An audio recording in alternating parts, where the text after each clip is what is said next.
요즘에는 어딜 가든 디지털을 안 통하는 곳이 없죠.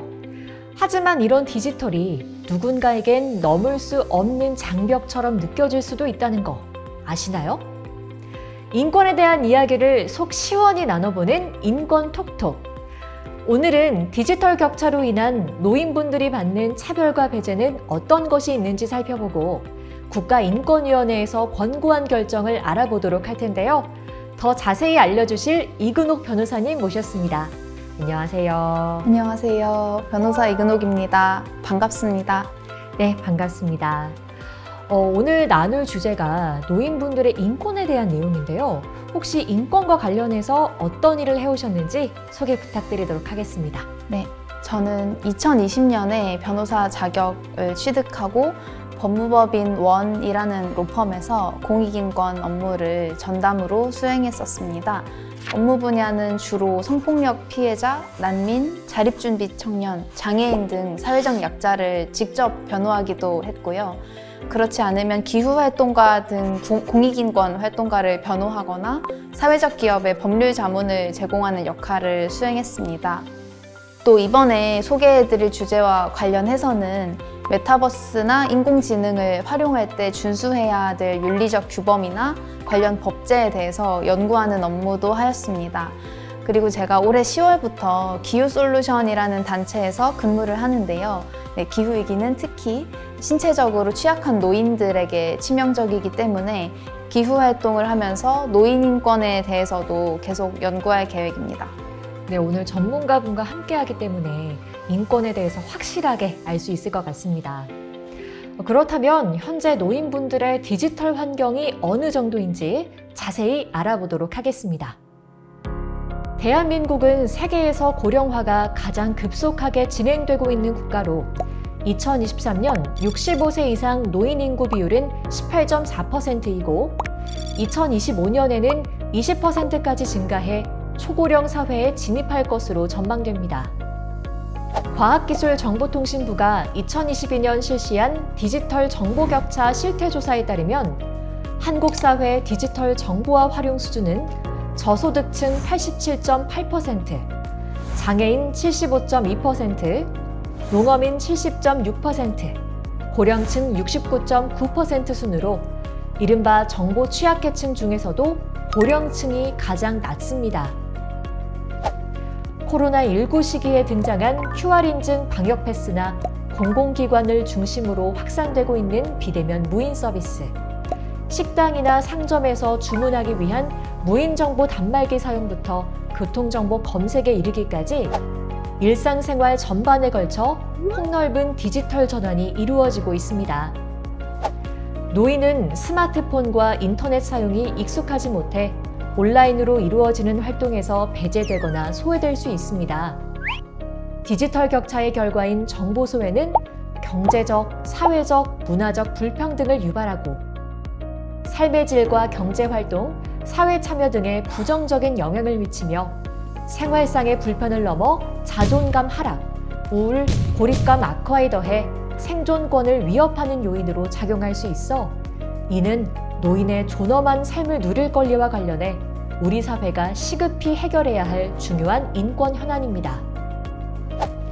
이에 국가인권위원회는 2022년 디지털 격차로 인한 노인의 인권 상황 실태조사를 실시했고 이를 바탕으로 국가인권위원회법 제19조 제1호 및 제25조 제1항에 근거해 디지털 기술의 발전에 따른 디지털 격차의 실태와 주요 요인 분석 및 노인 등 디지털 취약계층의 인권 보호를 위한 제도적 개선 방안에 관해 검토했습니다.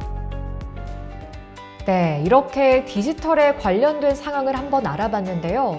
변호사님은 어떻게 보셨어요? 네, 디지털 기술은 계속해서 빠르게 발전하기 때문에 스마트폰과 인터넷 사용이 익숙하지 않은 노인분들은 배제되고 소외될 위험이 높은 것 같습니다.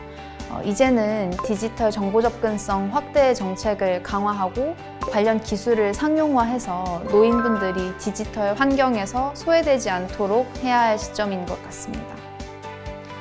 그렇다면 정부에서 이 디지털 격차로 인한 불평등을 완화하기 위한 움직임이 있었을 것 같은데 어떤 정책이 있었을까요? 네, 대한민국의 디지털 정책은 전산화에서 정보화를 거쳐서 현재 인공지능과 빅데이터를 주요 내용으로 하는 지능정보화 단계로 이어지고 있습니다. 그렇기 때문에 이전에는 국가정보화기본법이라는 법률이 2020년 지능정보화 기본법으로 명칭도 바뀌었습니다. 2020년에 코로나19가 확산되고 디지털화가 가속됨에 따라서 그런 디지털 격차가 더 벌어졌고 이로 인한 사회적 경제적 차별을 줄이기 위해 정부는 혁신적 포용국가 실현을 위한 디지털 포용 추진 계획 그리고 대한민국 디지털 전략을 발표했습니다. 이는 우리나라가 세계 최고의 디지털 역량을 가진 국가이니만큼 모든 사람이 차별과 배제 없이 디지털 세상에 참여하고 보편적 권리로서 누릴 수 있어야 한다라는 내용을 담고 있습니다. 네, 이런 노인의 정보 접근성 향상 정책은 대한민국 헌법과 그 밖의 정보와 관련 법률에 바탕을 두고 있어요. 주요 관련 법률을 소개해드리면 우선 대한민국 헌법 제34조 제4항은 국가의 노인복지 정책 실시 의무를 규정하고 있습니다. 그리고 장애인, 노인, 임산부 등의 편의 증진 보장에 관한 법률에서는 장애인과 노인 등이 정보에 자유롭게 접근할 수 있는 권리를 가진다라고 명시하고 있고요. 마지막으로 지능정보화 기본법에서는 국가기관과 지자체가 모든 국민이 지능정보 서비스에 원활하게 접근하고 활용할 권리를 격차 없이 누릴 수 있도록 정책을 마련해야 한다라는 의무를 규정하고 있습니다. 네, 최근 유엔과 EU, 유네스코 등의 국제기구들 또한 정보 접근권이 디지털 환경에서도 보장돼야 한다면서 관련 규범을 구체적으로 정립한다고 들었어요.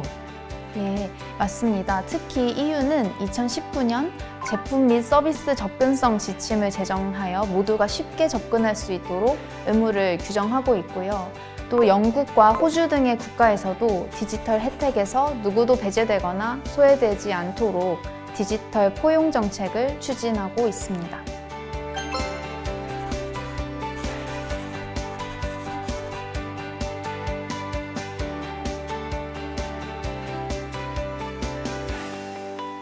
네, 변호사님께서 말씀해 주신 것처럼 현재 전 세계에서 디지털 포용 정책을 실시하고 있네요. 그렇다면 변호사님, 현재 노인분들의 디지털 기기 활용의 어려움과 정보 소외 그리고 불평등에 대한 제도를 어떻게 개선해야 할까요? 네, 가장 첫 번째로 할 수 있는 방법은 노인의 수요에 맞는 특화 교육을 통해서 디지털을 일상생활에서 자유롭게 활용할 수 있도록 하는 것입니다.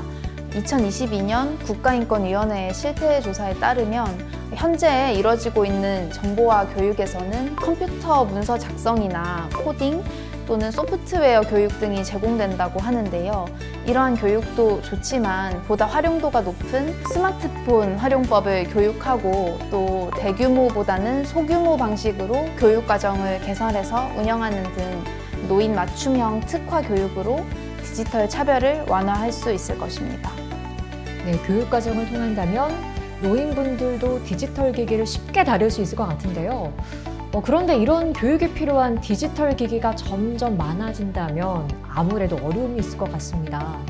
네, 맞습니다. 점점 모바일 어플이나 키오스크를 이용해야 하는 경우가 많아지고 있고 예를 들어 웨이팅 어플을 잘 모르는 노인분들은 병원이나 음식점에서 다른 사용자보다 오래 대기하거나 이용을 아예 포기하는 경우도 발생합니다. 그렇기 때문에 모두가 평등하게 이런 서비스를 사용할 수 있도록 하기 위해서는 이용이 쉬운 디지털 기술을 개발하여 보급을 확대해야 할 것입니다. 예를 들어서 복잡한 디지털 용어를 모두의 눈높이에 맞는 용어로 순화하고 또 직관적인 화면으로 바꾸어서 쉽게 이해하도록 할 수 있을 겁니다. 네, 한눈에 들어오도록 바뀐다면 모두가 편리하게 이용할 수 있을 것 같습니다. 그런데 변호사님, 디지털 기기의 편리화도 좋은 방법인데 대면 서비스의 축소가 부정적인 영향을 끼칠 수도 있을 것 같은데 변호사님은 어떻게 생각하시나요? 네, 제 생각에도 디지털 기기가 아무리 다루기 쉽게 바뀐다고 하더라도 디지털 환경에 익숙하지 않으면 그런 접근이 어려운 것이 사실입니다. 그렇지만 일상생활에서 가장 기본적인 정보 접근권이 꼭 보장되어야 할 것이기 때문에 디지털 방식과 병행해서 아날로그 방식도 그런 제공을 함으로써 노인분들께서 차별받거나 불이익을 겪지 않도록 해야 할 것입니다. 네, 모든 분들의 정보 접근권은 꼭 보장되어야겠죠. 혹시 이 외에도 다른 방안이 있다면 어떤 게 있을까요? 네, 누구든 언제나 도움받을 수 있도록 대면 상담 창구를 운영하거나 또는 전화 상담을 운영해서 그런 노인분들이 상시 이용할 수 있도록 하는 방안이 있을 것 같고요. 또 노인의 특성을 고려한 디지털 기술을 개발해서 보급한다라는 내용의 정책을 마련함으로써 디지털 기기로 인한 노인의 차별과 배제를 줄일 수 있을 것 같습니다.